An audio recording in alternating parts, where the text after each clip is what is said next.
So you just add space so that it will be clean.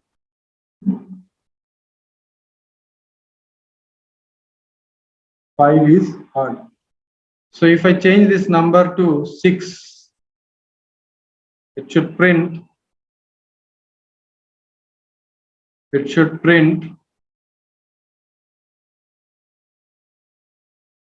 is even.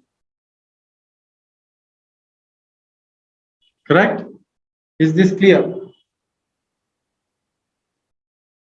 Find even odd. Find even odd. So let us see another program. Let us see another program. Write a program to find the biggest of two numbers.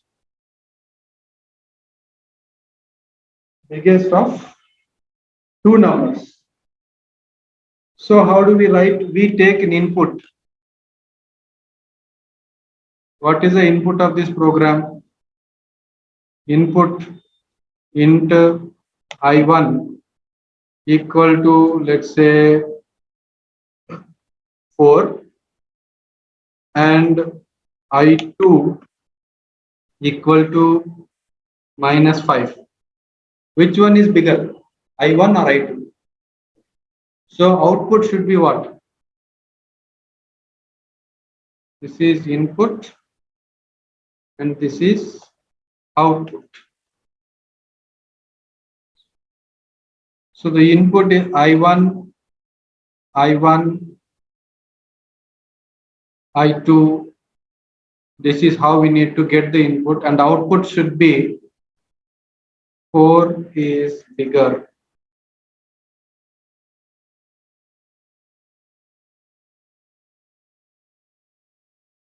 If I2 is bigger, then what it has to say, that number, let's say 5 is bigger, or I'll say A is bigger,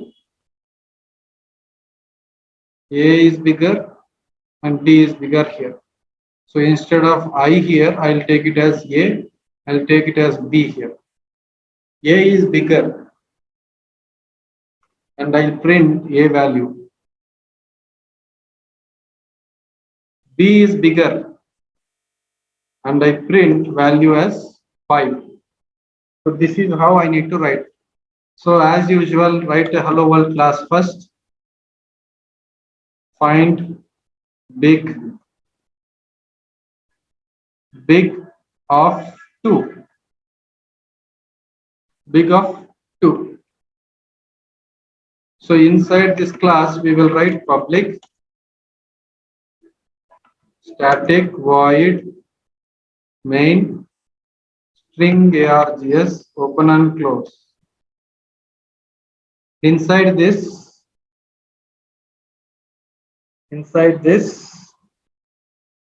I have int a equal to 4, b equal to -5.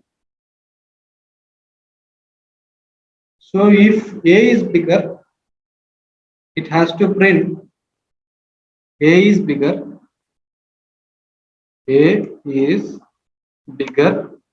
and after that I need to print the number. Okay, a. This is what I need to print inside system.out.println. If for suppose the second one is bigger, system.out.println, B is bigger, then print B. So I need to write condition before if condition, else this line. What is the condition? A is greater than B. A is greater than B, then it is going to print A is bigger. Else B is bigger. Okay. Let me save this file. Find big of 2 dot java.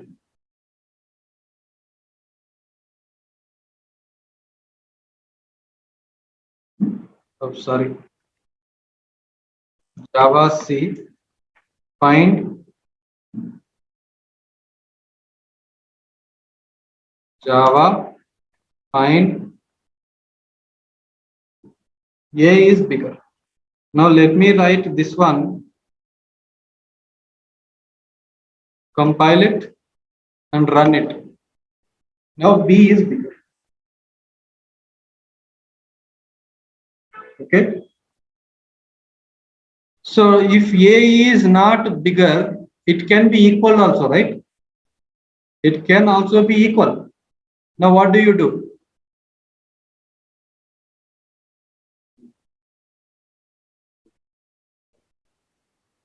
Here we write if else inside this one, if B is not equal to B is, or I'll say B is less than A. If B is less than A, sorry, B is greater than A. If B is greater than A, then print this. Else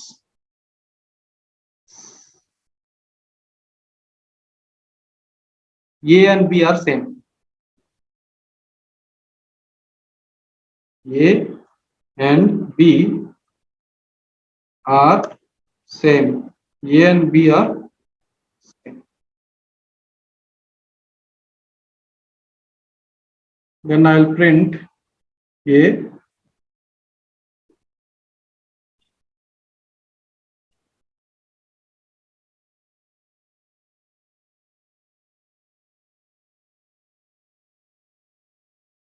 B.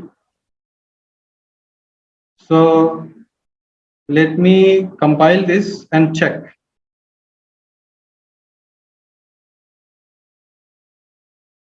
Let me compile this and check.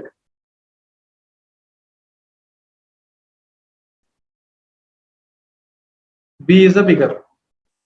If I make -5, then it has to print A is a bigger. If I give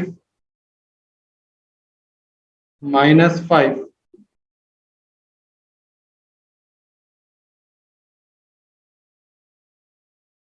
A and B are same. -5 and -5.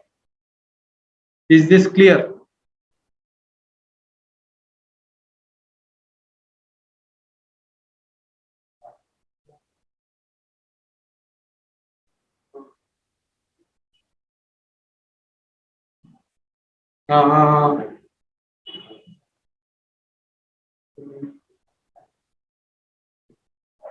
Double quotes రాస్తే ఏమైతుంది Srinivas? Double quotes లో string రాస్తే ఏమైతుంది? Double quotes లో ఏమైనా రాస్తే ఏమవుతుంది?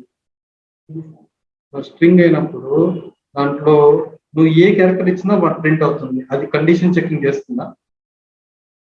చేయదు. అది డిఫరెన్స్. డబుల్ కోట్స్ రాసావంటే అది string. It's not a relational or that's not logical. Whatever you write inside double quotes, that is going to be a string. That's it. Is everybody clear up to now?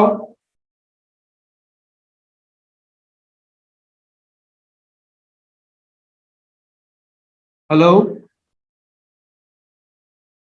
Yes, sir. Okay. Then let us see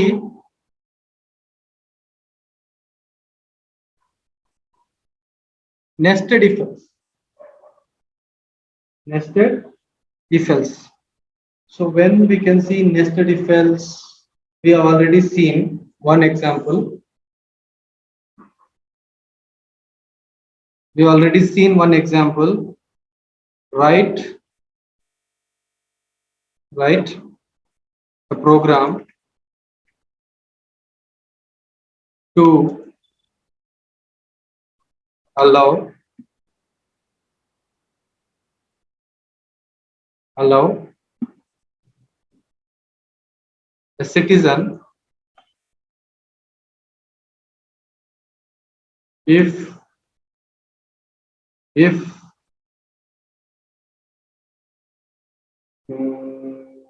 his or her age is above 18 and have have voter card and not casted vote already, not casted vote already. Okay, not casted vote already. Okay, so how do we write a program when we want to do multiple conditions? This age should be above to come and enroll as voter, and then you have to have voter card to cast your vote. Okay, so write a simple hello world program. Welcome to voter application. Write main method as usual, public static void main string args. So input is going to be age, int age. What is the age? Let's say I'll write age as 17. If age is not 18, not equal to or greater than 18, then that person is not allowed. So system dot out dot println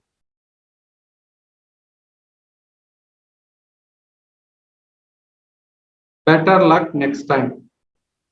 Better luck next time after age is 18.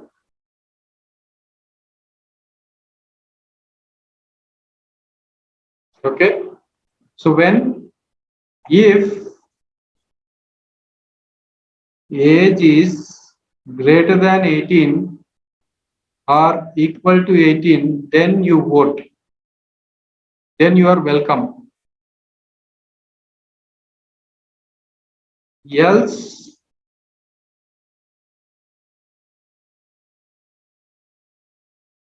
better luck next time. And then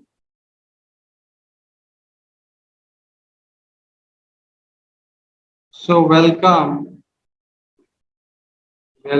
to voting. Welcome to voting. So now what we say, if his age is 18, then he is welcome. He or she.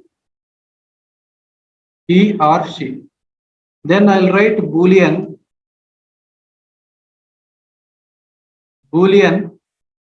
has voter ID. As voter ID. If voter is not having ID, then print system dot out dot println register as voter and try again.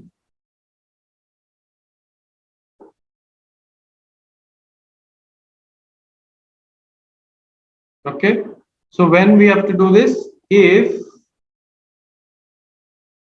has voter ID returns false,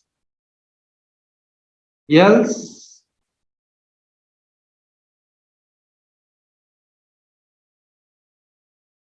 Then if you want to execute this, when you want to welcome to vote again,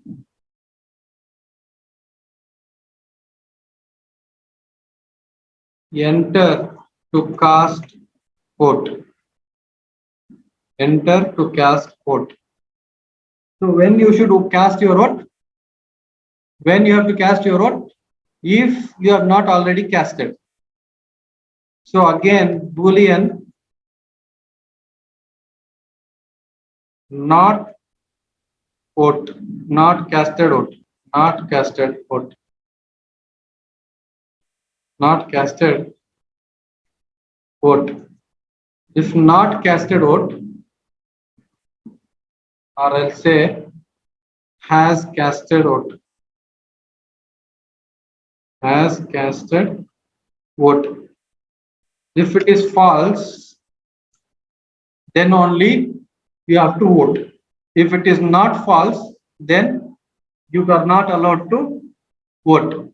So this is again, if has casted vote,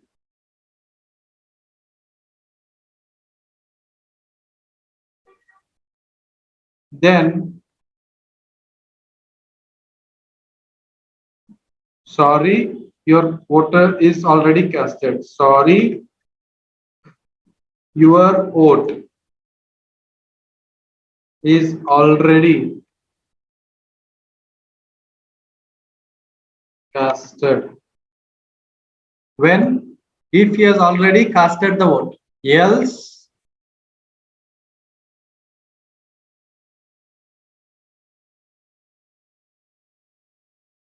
system dot out dot println cast your vote. Cast your vote. You see, the code is actually growing. Condition is very simple. Only three conditions. Only three conditions.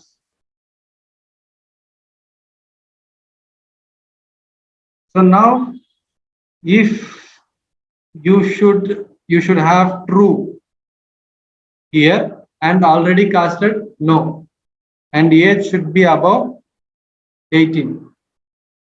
Above 18 or equal to 18, and you should have already voter ID registered for you. Then only you can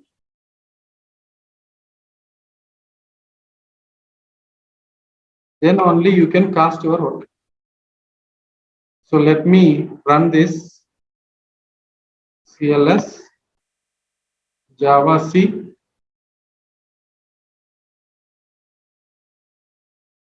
Java C voting voter application. Run voter application. Welcome to voting. Enter your cast your vote. If you have already, if you don't have age as 17,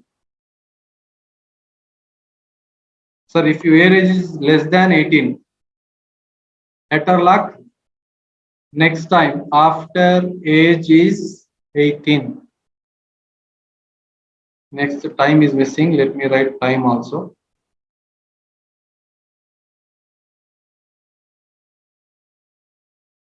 After age is 18. Compile it, run it. Now, if you have 18, but you don't have voter ID, you don't have voter ID, compile it and run. Welcome to voting. Register as a voter and try again. Welcome to voting. Register as voter and try again. Register as voter and try again. And then Boolean has casted vote. If it is true, and above is also true, then what you have to say? You're sorry, your vote is already casted. Welcome to voting. Enter to cast vote. Sorry, your vote is already cast. So this is the usage of nested if else condition. Is it clear for everybody?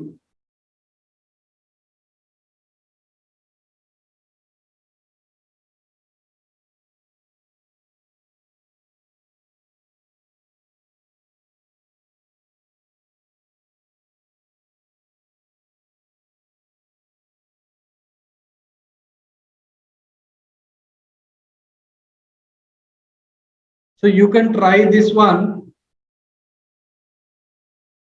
and you can try the logical operations, logical conditions, and other stuff. And there are two scenarios. You try out these things by yourself. So one scenario is if you have secured the marks of 35, okay, greater than or equal to 35 and less than 50, then pass. I mean third class. Less than 35,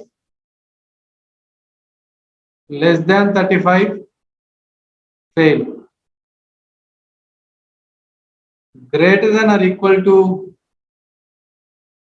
50 and less than 60, second. Greater than 60, greater than or equal to 60 and less than 70, first class. Greater than or equal to 70 and less than 100, first class with distinction.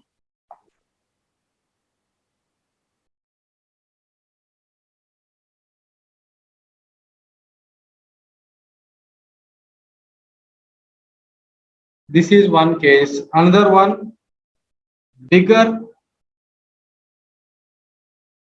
of 3 integers. 3 integers, A, B, C. Bigger of 3 integers A, B, C.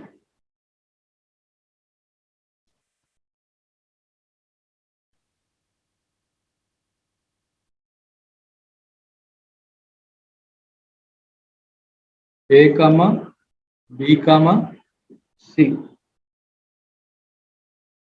Okay, Jagdish, we'll come to that. We'll come to that example. Before that, I want to close this one more topic, if else ladder. Then we go to the switch. If else ladder. Then we go to the switch. So if else ladder. When we can go for if else ladder. So if else ladder. So what we say is you can write if else ladder with this particular use case. With this particular use case, you take input of marks, and if the marks is less than 35, you write it as fail. If the marks is greater than or equal to 35, greater than or equal to 35, greater than or equal to 35 and less than 50, then it is third. Same is the case we can write. So if, else if, else if, and else. Okay. Else if also you can write here. Else not attended the exam. Okay. So let me write for that. Class marks grading. Public static void main string args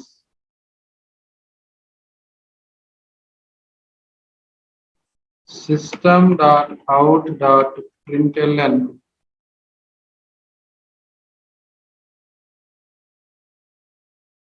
If his A is marks, int marks is equal to, let's say, 34, then he has to fail, right? If marks, it's not marks, it is marks, less than 35, then fail. Else if marks is less than, sorry, greater than or equal to 35 and marks less than 50,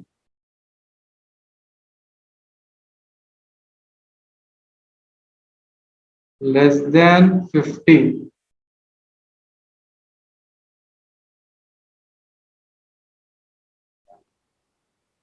third. Okay. Else if marks greater than or equal to 50 and marks less than 50, yeah, 60. System.out.println second class. Else if marks is greater than or equal to 60 and marks is less than 70, then what we should write? First, else if marks greater than or equal to 70 and marks less than 100,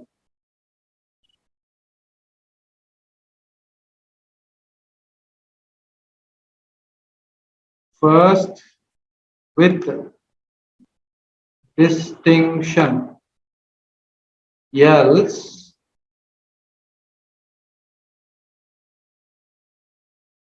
absent for exam. Absent for exam. So who are testers here? Who are testers here? Test the scenarios. What is the scenario? Give marks as 35, less than 35. Check you are getting this as an output. Give above 35 and less than 50. Check you are getting this value as the result or not. Same is the case, check for all. Okay. So the testing experts, please start working.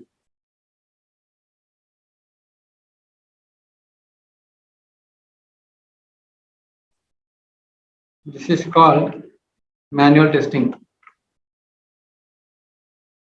Same thing you write with Java program. That is why you call automation testing.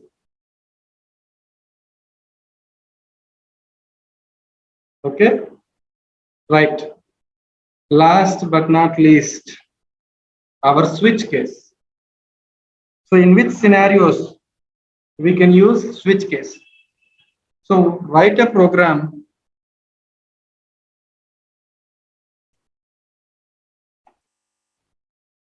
to implement ATM,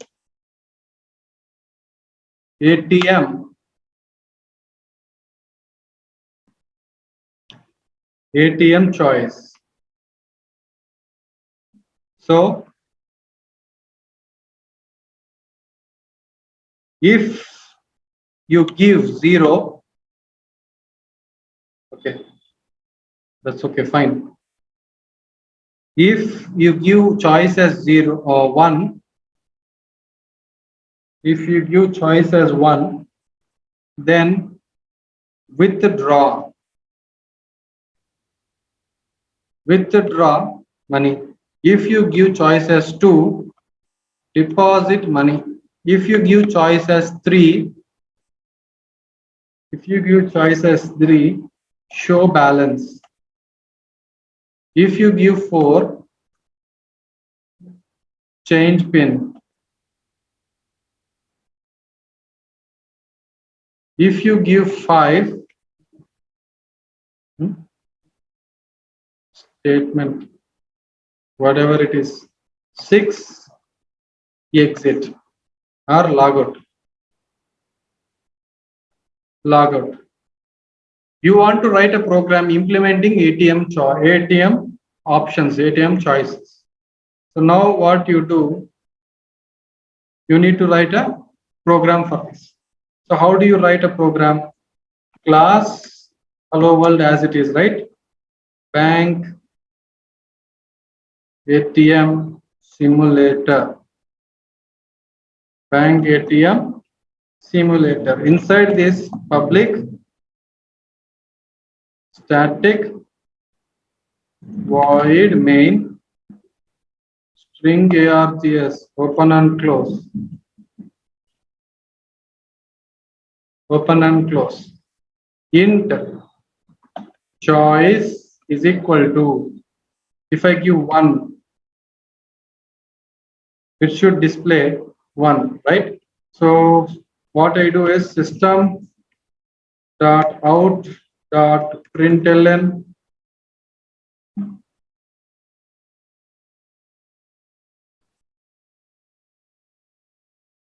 first one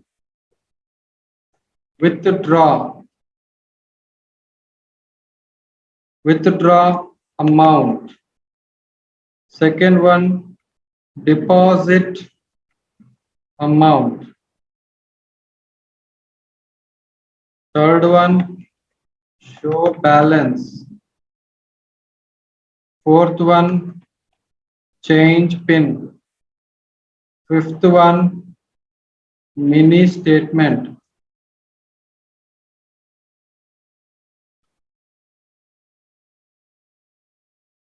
Sixth one logout. So I want to print this one when I give input as 1 only. Rest other things I don't want to do it. So you can do implementation of this one with two mechanisms. One is if else ladder, another one is switch. You can anyways check the choice whether it is 1, do this. Else if choice 1, choice 2, do this. Else if choice 3, do this. Else if choice 4, do this, like this. Another best way is writing the switch case. Switch choice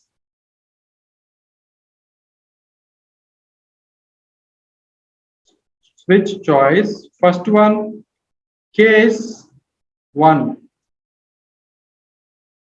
case 2, case 3, case 4, case 5, and case 6.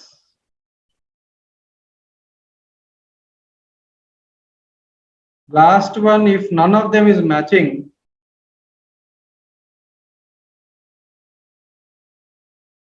system.out.println enter valid choice. Save this file,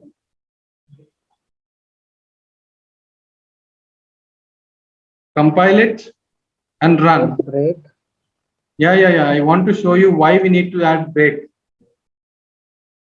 Okay. I want to show without writing break what will happen. Java C bank simulator. Okay, now I execute Java bank simulator. What is it showing? My choice is 1. If my choice is 1, it is starting from withdraw, deposit, show balance, pin, change pin, mini statement, logout, enter valid choice. Everything is shown. If I give my choice as 2, what it will do?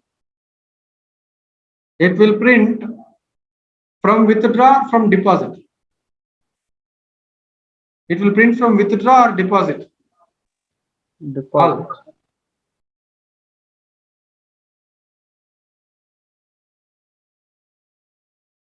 Why it is printing only from deposit, not from withdraw? Because when I give my choice, that choice is compared with the cases. If the choice is 1, then it will start executing from 1. If the choice is 2, then it will start executing from 2. If the choice is 6, it will start executing from 6th choice. When the choice matches, till that time it will not execute.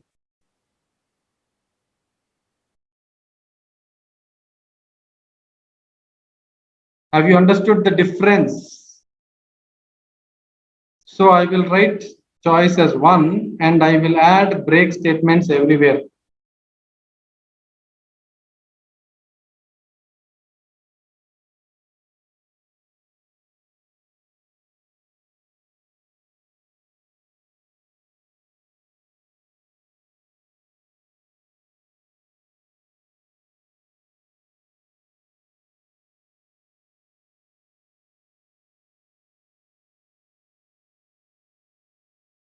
I'm adding break for every statement. Let me compile this and run.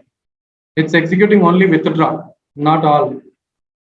If I give the change as choice as 2,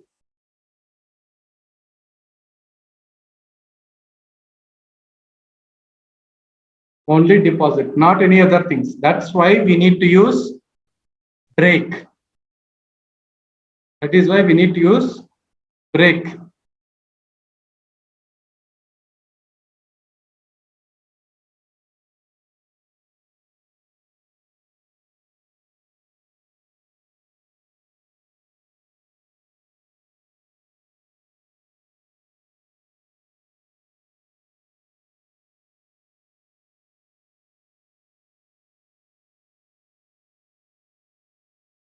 Okay.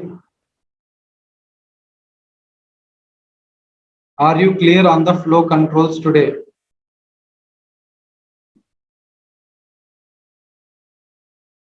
Everybody? So tomorrow we will discuss about the looping controls.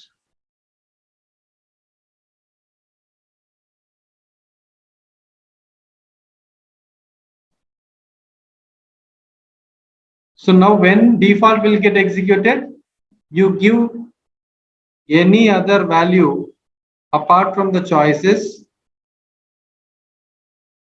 enter a valid choice. Right? When you don't give any valid choice, valid case, then it is not going to execute that statements, that choices, that cases. So this is how we can use the flow controls in Java. Sure.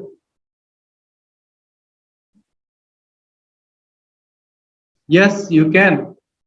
Yes, you can run in the Eclipse.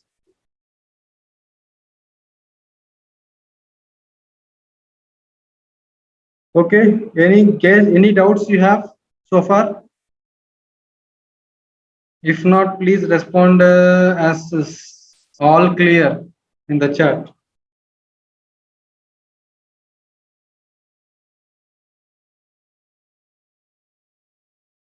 Okay, guys. Good. Then again, we'll meet tomorrow evening, 8 p.m. By the way, have you gone through all the training sessions that we have uploaded in the YouTube?